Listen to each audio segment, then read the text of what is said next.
Hi everybody, welcome back to the HardReset.Info channel.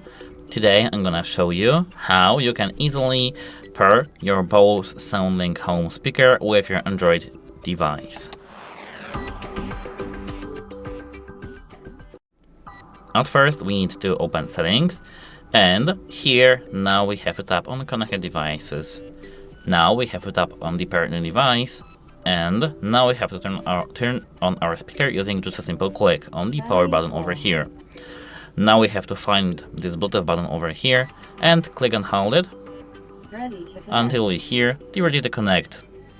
Now in available devices list we do have our speaker. We do have to tap that and tap the pair button. Connected. Now as I can see we have connected and our speaker appeared in the media devices list. And that's it.